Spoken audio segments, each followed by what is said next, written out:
আসসালামু আলাইকুম। নতুন প্রতিদিন সংবাদ শিরোনাম পর্যালোচনা থেকে আপনাদেরকে শুভেচ্ছা জানাচ্ছি। চলুন জেনে নেওয়া যাক আজকের সংবাদপত্রগুলোর প্রধান শিরোনাম। প্রথমে আমরা দৈনিক ইত্তেফাকের সংবাদগুলো দেখব।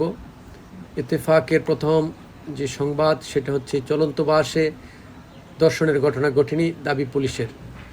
প্রিয় দর্শক, আপনারা জানেন যে গত 17 ফেব্রুয়ারি গাবতলী থেকে রাজশাহীগামী একটি বাসে ডাকাতির ঘটনা ঘটে এবং ওই সময়েই অভিযোগকারী বড়াইগ্রাম থানায় অভিযোগ করতে গেলে তার থানা কর্তৃপক্ষ অভিযোগ রাখেনি।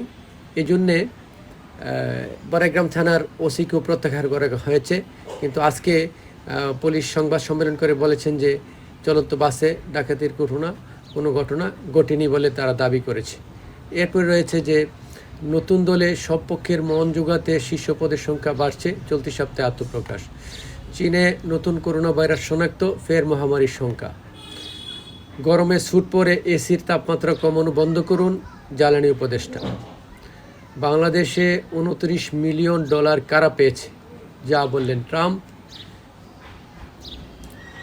ডিপিএলে নাম লেখাচ্ছেন সাকিব আল হাসান। এই ছিল দৈনিক ইত্তেফাকের সংবাদ শিরোনাম। চলুন এবার দেখা যাক বাংলাদেশ প্রতিদিনে কি আছে। বাংলাদেশ প্রতিদিন তাদের প্রধান সংবাদ শিরোনামগুলোর মধ্যে লিখেছেন, নতুন বাংলাদেশ গড়তে সবাইকে আন্তরিক হওয়ার আহ্বান মির্জা ফখরুলের। খুব ঘৃণার সাক্ষী গণভবন। নতুন রাজনৈতিক দলের শীর্ষ 6টি পদে আলোচনা যারা। মিরপুরে এক রাতে 6 স্থানে ডাকাতি, আতঙ্কে ব্যবসায়ীরা। এই ছিল বাংলাদেশ প্রতিদিনের সংবাদ শিরোনাম। এবার জেনে আসি প্রথম আলোর সংবাদ শিরোনামগুলো। প্রথম আলো সংবাদ শিরোনাম করেছেন, সাকিব এবার নতুন দলে খেলতে পারবেন তো। শহীদ পরিবারের সংগঠনের আত্মপ্রকাশ। নির্বাচন দেওয়ার আগে ভাই হত্যার বিচার করুন। শ্রীলঙ্কায় হাতিদের প্রথম অনাথ আশ্রমের সুবর্ণ জয়ন্তীতে ফলের বড় ভোজ। শ্বশুরপক্ষের কম লোককে দাওয়াত দেওয়ায় জামাতার বাড়িতে হামলা, আহত 9। তারা আরও সংবাদ শিরোনাম করেছেন, কুয়েটে হামলায় জড়িতদের গ্রেপ্তারের দাবিতে শিক্ষার্থীদের বিক্ষোভ মিছিল। সরকারকে যথেষ্ট সময় দিয়েছি, জামাতের আমির। নতুন দলের শীর্ষ 6টি পদ নিয়ে সমঝোতা। এ ছিল দৈনিক প্রথম আলোর সংবাদ শিরোনাম। এরপর চলুন জেনে আসি কালের কণ্ঠের সংবাদ শিরোনামগুলো কি আছে। সুযোগ পেলে সবার আগে রাষ্ট্র পুনর্গঠনের কাজ করবে বিএনপি, তারেক রহমান। জুলাই বিপ্লবের কৃতিত্ব কাদের, জানালেন ফখরুল। ঝিনাইদহে চরমপন্থী নেতাসহ 3 জনকে গুলি করে হত্যা। বাসে ডাকাতি ও শ্লীলতাহানির ঘটনায় গ্রেফতার 3, লুণ্ঠিত ফোন, টাকা উদ্ধার। আমরা নতুন করে দেশকে গড়ে তুলব, ফখরুল। মিরপুর প্রাইভেট কারে এসে দোকানে 6 দোকানে বাসায় লুট। বাংলাদেশে পাঠানো $29 মিলিয়ন কারা পেয়েছে, জানালেন ট্রাম্প। রমজান ও গরমে লোডশেডিং হবে না, বিদ্যুৎ উপদেষ্টা।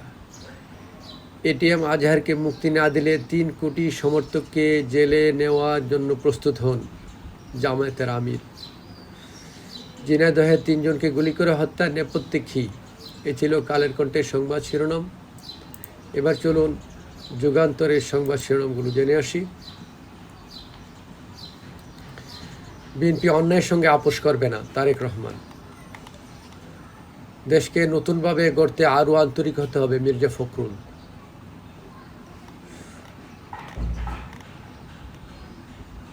আওয়ামী লীগ যেভাবে বিলুপ্ত হয়ে যাবে, জানালেন রেজা কিবরিয়া।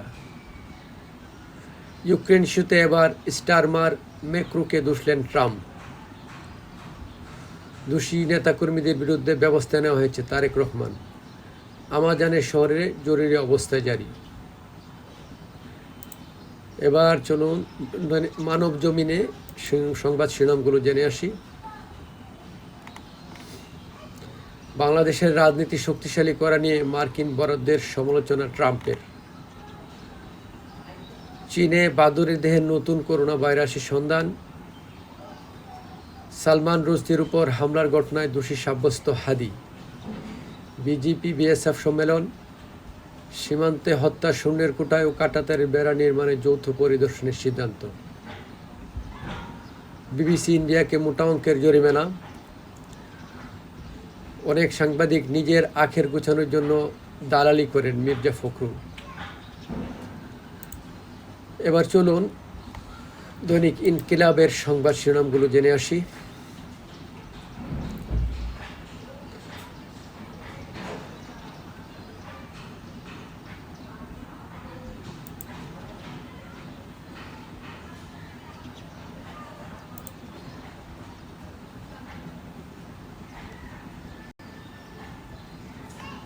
দৈনিক ইনকিলাব প্রধান শিরোনাম করেছে, বিএনপি একমাত্র দল যারা নিজ দলের নেতাকর্মীরা অন্যায় করলে ব্যবস্থা নেয়, তারেক রহমান।